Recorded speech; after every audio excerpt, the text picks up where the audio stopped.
Aloha, good morning and welcome to The Secret Art of Huna.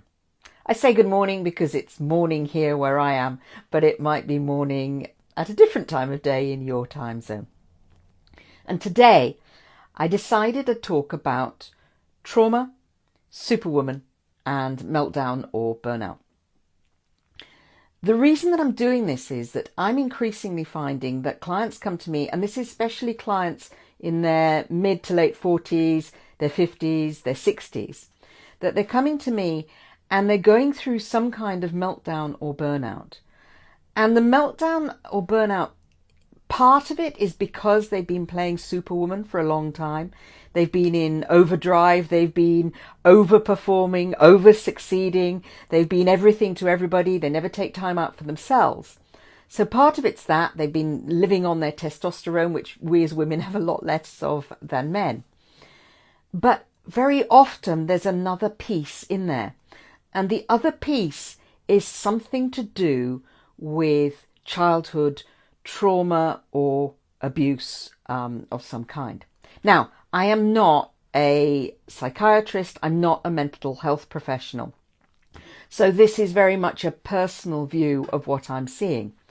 I am a qualified clinical hypnotherapist and I have done some work around therapy. So I have a perspective on this that's quite well informed, but I'm not a mental health professional. So please don't think that I am or take it from that perspective. I'm looking at it from the perspective as a coach. Now, as a coach, we deal in the present and the future. We don't spend so much time in the past, which is what a psychotherapist, a therapist, or a counsellor might do. We're focused on the present and the future. But if my clients in the present are melting down, then I've got to think about how I'm going to help them, because it's very difficult to focus on or even imagine a wonderful future for yourself if right now in the present you're going through some kind of hell. It's interesting as well that we don't tend to talk about it a lot in the coaching community, or certainly not in the circles that I move. But what I'm seeing when I talk about trauma, what I'm talking about is sustained physical abuse, sustained emotional abuse, sustained sexual abuse, sustained bullying. Sometimes it's because as a child, the individual was witness to something traumatic or was involved in something traumatic, like a horrific car accident or something. But that seems to be much rarer. What seems to be more common is something sustained going through childhood. And very often the something sustained is actually emotional abuse, with or without physical and sexual abuse. And it seems to come to light because women get to their, say, mid-40s, 50s, 60s, and suddenly all these emotions are coming up that they just don't know where they come from, and they don't know how to deal with them. They can't get out of bed, they have no energy, they're crying a lot, they're feeling emotion. Now, this may well be for men too, but most of my clients are women, so that's why I'm talking from a women's perspective. And as you may already know, women are 4 times more likely to suffer burnout than men in the workplace. So it's that kind of thing that I'm talking about. And there's something about that because it produces beliefs like, I'm not good enough, I'm not lovable, I don't deserve, it's selfish to do anything for myself. It seems to create those kinds of beliefs. So, of course, they go into superwoman. Of course, they strive to be brilliant. But all the time underneath, there's this little voice going, you're not good enough. You don't deserve this. This is selfish. You're not lovable. Nobody's going to like you if you behave like this. Those kinds of little voices, which you may find familiar, I certainly do. It pushes them into the superwoman. They're hearing this constant thing in their head, and sooner or later, something gives.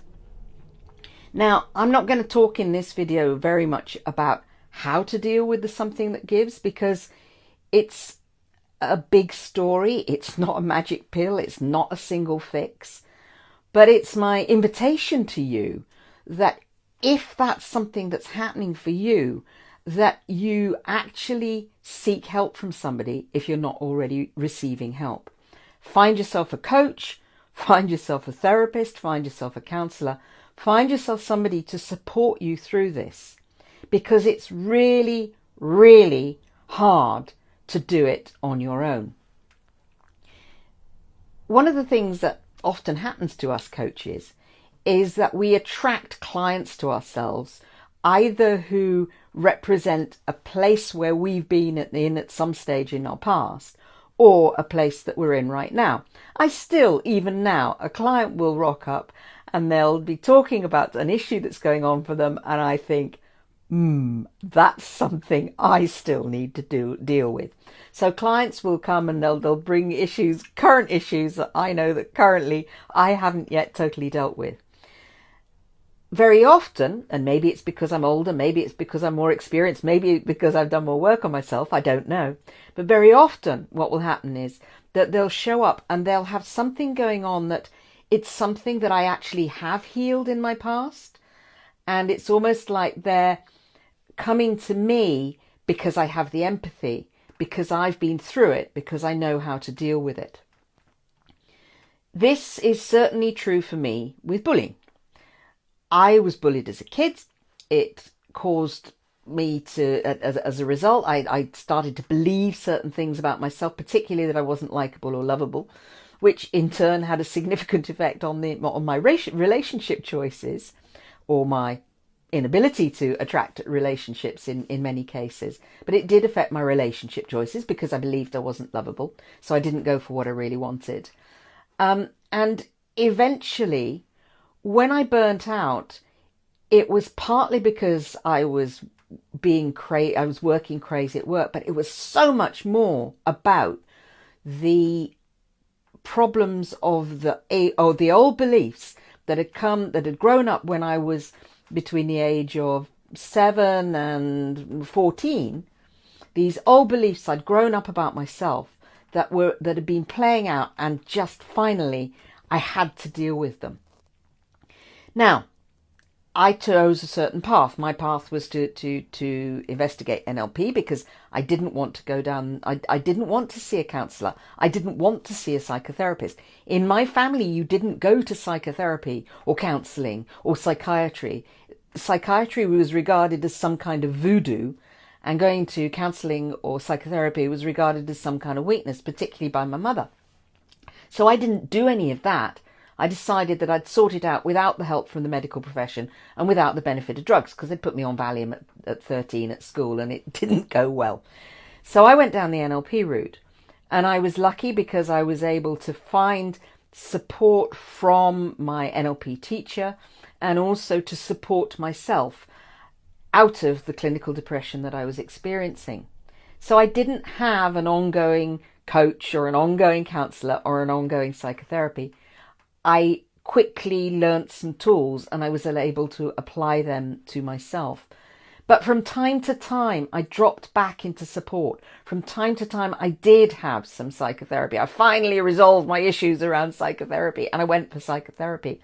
It was a safety net. It was somebody who I could talk to, who didn't judge me, who wasn't part of my family or my relationships, so they weren't having to bear a burden for me. I was paying them to listen to me and to be my safety net.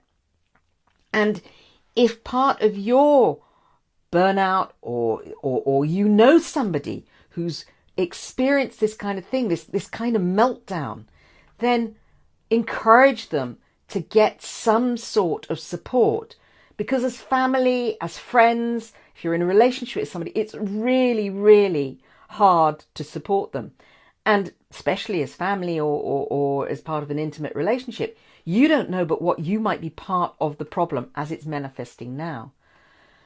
So get support of some kind. This one is hard to deal with on your own. There are many things you can deal with on your own, but I think this one is particularly hard.